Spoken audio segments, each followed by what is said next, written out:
বন্ধু নমস্কার। ঘাসফুল প্রতীকটি কি বিদ্রোহী শিবিরকে দিয়ে দেবে নির্বাচন কমিশন? নির্বাচন কমিশনে গিয়ে তৃণমূল কংগ্রেসের বিদ্রোহী বিধায়করা 10 জনের মতন বিধায়ক ঋতব্রত বন্দ্যোপাধ্যায়ের নেতৃত্বে গতকালকে গিয়ে দেখা করার পরে এখন চতুর্দিকে কৌতূহল শুরু হয়ে গেছে। প্রশ্ন উঠেছে যে নির্বাচন কমিশন কি পেছনে থাকা কোনো খেলোয়াড়ের কথা শুনে একতরফা সিদ্ধান্ত নিয়ে ঋতব্রত বন্দ্যোপাধ্যায়কে ঘাসফুল প্রতীকটি দিয়ে দেবে, নাকি তৃণমূল কংগ্রেসের যে মূল সংগঠন যেটা মমতা বন্দ্যোপাধ্যায়ের সঙ্গে রয়েছে সেই মূল সংগঠনের কাছেই রাখবে, নাকি এই প্রতীকটিকে ফ্রিজ করে দেবে? অর্থাৎ যেহেতু প্রতীক নিয়ে বিবাদ উঠেছে সেহেতু নির্বাচন কমিশন কি ও প্রতীক না মমতা বন্দ্যোপাধ্যায়ের কাছে না ঋতব্রত বন্দ্যোপাধ্যায়ের কাছে কারোর কাছেই না দিয়ে এটাকে ফ্রিজ করে নেবে? যে ঋতব্রত বন্দ্যোপাধ্যায় এখন মমতা বন্দ্যোপাধ্যায়ের কাছ থেকে ঘাসফুল প্রতীক কেড়ে নিতে চাইছেন, সেই ঋতব্রত বন্দ্যোপাধ্যায় তখন ছাত্রনেতা ছিলেন যখন 1998 সালে তৃণমূল কংগ্রেস গঠিত হয়। তখন তিনি ছিলেন এসএফআই এর নেতা, অর্থাৎ সিপিএম এর ছাত্র সংগঠন এসএফআই এর নেতা আবার, এবং মমতা বন্দ্যোপাধ্যায় সেই সিপিএম এর হাত থেকেই পশ্চিমবঙ্গের শাসন ক্ষমতা উদ্ধার করে তৃণমূলকে ক্ষমতায় আনার জন্য বা পরিবর্তন করার জন্য তৃণমূল কংগ্রেসের গঠন করেছিলেন। সেই ঋতব্রত বন্দ্যোপাধ্যায় পরবর্তী সময়ে সিপিএম থেকে বহিষ্কৃত হয়ে তৃণমূল কংগ্রেসে আশ্রয় প্রার্থী হয়েছিলেন এবং তৃণমূল কংগ্রেসে আশ্রয় পাওয়ার পরে সেখান থেকে দ্বিতীয়বার তিনি রাজ্যসভার সাংসদ হন এবং গত বিধানসভা নির্বাচনে তিনি তৃণমূলের ব্যানারে তৃণমূলের টিকিটে দাঁড়িয়ে তিনি বিধায়ক নির্বাচিত হন এবং যখন তৃণমূল ক্ষমতা হারায় তখন তিনি এমন রূপ দেখাতে শুরু করেন যেটা সম্ভবত বাংলার ইতিহাসে, নতুন ইতিহাস যে লেখা হবে বাংলার, সেই ইতিহাসে এবং বাঙালির ইতিহাসে একটা আলাদা স্থান করে নেবে আগামী দিন। নির্বাচন কমিশনের সামনে বিরাট বড় চ্যালেঞ্জ, কোনো সন্দেহ নাই। কারণ নির্বাচন কমিশন যদি এবার পক্ষপাত দুষ্ট হয়ে আপনার নিয়ম না মেনে শুধুমাত্র কোনো একটি রাজনৈতিক দলকে বা কোনো একটি রাজনৈতিক গোষ্ঠীকে খুশি করার জন্য প্রতীক এবং দলের তহবিল ইত্যাদি সমস্ত কিছু যদি একটি গোষ্ঠীকে দিয়ে দেয় আইন না মেনে, তাহলে সেটা চ্যালেঞ্জ হতে পারে হাইকোর্টে এবং সুপ্রিম কোর্টে। এবং সেখানে যদি অন্য গোষ্ঠী প্রমাণ করতে পারে যে নির্বাচন কমিশনের সিদ্ধান্ত অবৈধ এবং উদ্দেশ্য প্রণোদিত, রাজনৈতিকভাবে পক্ষপাতে দুষ্ট, তাহলে কিন্তু আদালত সেই সিদ্ধান্তকে বাতিল করে দিয়ে অপর গোষ্ঠীকে যারা ক্ষতিগ্রস্ত হয়েছে বলে দাবি করছে তাদেরকে দিয়ে দিতে পারে। ফলে নির্বাচন কমিশনের কাছে এটা অত্যন্ত বড় চ্যালেঞ্জ একটা।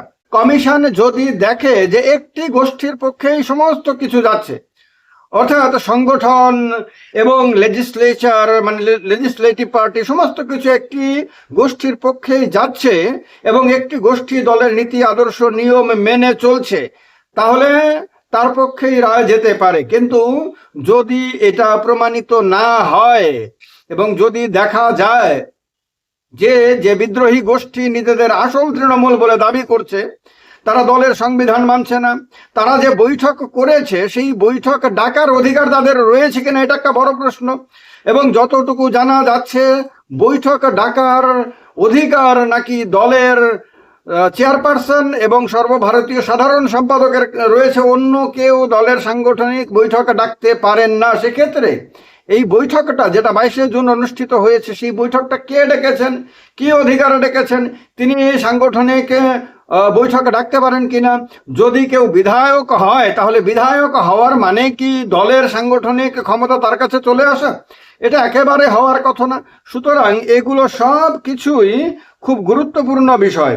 এবার বলা হচ্ছে যদি নির্বাচন কমিশন মনে করে যে কোনো পক্ষই স্পষ্ট সংখ্যাগরিষ্ঠতা প্রমাণ করতে পারছে না বা বিষয়টি দীর্ঘমেয়াদী আইনি লড়াইয়ের দিকে যাচ্ছে, তবে কমিশন তৃণমূলের প্রতীক মানে জোড়াফুল সাময়িকভাবে স্থগিত করে দিতে পারে। সেক্ষেত্রে উভয় পক্ষকে নতুন নাম ও প্রতীক নিয়ে অন্তর্বর্তীকালীন সময়ে লড়াই করতে হবে। এখানে একটা কথা, ধরে নিন আপনারা সবাই যে নির্বাচন কমিশন এই রকমই কোনো সিদ্ধান্ত নিল, যে মূলত উদ্দেশ্য হলো যে মমতা বন্দ্যোপাধ্যায়ের হাত থেকে আপাতত জোড়া ফুল প্রতীকটা সরিয়ে নেওয়া, মানে যাতে মমতা বন্দ্যোপাধ্যায় তৃণমূল কংগ্রেসের নামটির সঙ্গে জোড়া ফুল প্রতীকটি ব্যবহার করতে না পারেন, এটাকে আলাদা করে দেওয়া হলো, ফ্রিজ করে দেওয়া হলো। মানে বোঝানো হলো যে আমরা নিরপেক্ষ সিদ্ধান্ত নিয়েছি, আমরা বিদ্রোহী গোষ্ঠীকেও এই প্রতীক দেইনি, আমরা আসল গোষ্ঠীকেও দিইনি, আমরা কাউকে দিইনি, আমরা যতদিন পর্যন্ত না এই আইনি লড়াই সম্পূর্ণভাবে শেষ হবে ততদিন পর্যন্ত এই প্রতীক কাউকে দিচ্ছি না, আমরা নতুন প্রতীক বন্টন করছি, এরকম করে দিল। এবার একটাবার ভাবুন যে ঋতব্রত বন্দ্যোপাধ্যায় রাজনীতিতে নিজের যে নেতা হিসেবে এখনো পর্যন্ত নিজেকে প্রতিষ্ঠিত করতে পারেননি। এই অর্থে বলছি যে তিনি কখনোই নিজের দমে কোনো লড়াই লড়তে পারেননি।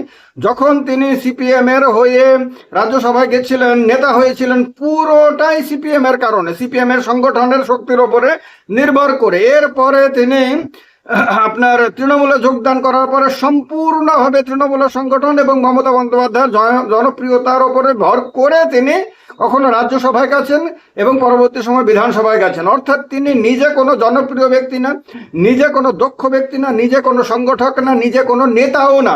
সেই নেতার অন্ততপক্ষে যে নেতা নিজের ক্ষমতায় কোনো কিছু প্রতিষ্ঠিত করেছেন। তো সেই অবস্থাতে নতুন প্রতীক যদি দেয়, এবার কলম দিক, কলমের দোয়াত দিক, খাতা দিক, বই দিক, কাঠ দিক, পেন্সিল দিক, তারপর যা কিছু আপনার পাথর দিক, এনিথিং তাকে দিক, সেই প্রতীকটাকে বাংলার কোটি কোটি মানুষের কাছে জনপ্রিয় করা কি ঋতব্রত বন্দ্যোপাধ্যায়ের পক্ষে সম্ভব? সাধারণ মানুষ কি তাকে গ্রহণ করবে বা তার নামের সঙ্গে যুক্ত কোনো প্রতীককে কি মেনে নেবে? সাধারণ মানুষ কি তাকে মান্যতা দেবে? এইটা আপাতত একেবারেই দেখা যাচ্ছে না। বাংলায় সাধারণ মানুষ ঋতব্রত বন্দ্যোপাধ্যায়ের নেতৃত্বাধীন বিদ্রোহী গোষ্ঠীকে ভীষণ রকম ভাবে সোশ্যাল মিডিয়ায় তুলোধনা করছে। এতে বোঝা যায় যে সাধারণ মানুষ তাদেরকে মান্যতা দেবে না, একেবারেই না। অন্যদিকে মমতা বন্দ্যোপাধ্যায় যেহেতু জন্মদাত্রী, যেহেতু তৃণমূল কংগ্রেসের এবং জোড়া ফুলের তিনি জন্ম দিয়েছেন, এই প্রতীকটা তিনি নিজে এঁকেছেন বলা হয়, এবং তিনি এই দলের নাম ঠিক করেছেন, দলের সংগঠন ঠিক করেছেন, দলটা ঠিক করেছেন, সমস্ত কিছু তার নিজের জন্ম দেয়া, তার নিজের হাতে তৈরি করা। সেই ক্ষেত্রে যেহেতু পশ্চিমবঙ্গে এখনো পর্যন্ত নিঃসন্দেহে বলা যায় যে সবচেয়ে জনপ্রিয় কোনো নেতা যদি থেকে থাকে তাহলে সেই নেতার নাম মমতা বন্দ্যোপাধ্যায়, সেহেতু তাকে নির্বাচন কমিশন যা কিছু প্রতীক দিক না কেন, সেই প্রতীকটা যখন মমতা বন্দ্যোপাধ্যায় নিজের হাতে নিয়ে এইভাবে দাঁড়াবেন এবং একটা ছবি তুলবেন, একবার কল্পনা করেন এই প্রতীকটা বাংলার ঘরে ঘরে পৌঁছে যেতে কতক্ষণ লাগবে এবং ভারতবর্ষের বিভিন্ন প্রান্তের বিভিন্ন রাজ্যের মানুষের ঘরে পর্যন্ত পৌঁছতে কতক্ষণ লাগবে। যেহেতু তিনি এমন এক নেতা যাকে সারা ভারতবর্ষের মানুষ স্ট্রিট ফাইটার হিসেবে, যোদ্ধা হিসেবে এবং উইনার হিসেবে স্বীকৃতি দেয়, যেহেতু তার লড়াইয়ের ইতিহাসকে সবাই মান্যতা দেয় এবং এমনকি বামপন্থী নেতারা পর্যন্ত বিভিন্ন সময়ে বিভিন্ন ইন্টারভিউয়ে তার দক্ষতাকে একেবারে মাথা ঝুঁকিয়ে মেনে নিয়েছেন, সেহেতু তার এই নতুন প্রতীককে জনপ্রিয় করা বেশিক্ষণের ব্যাপার।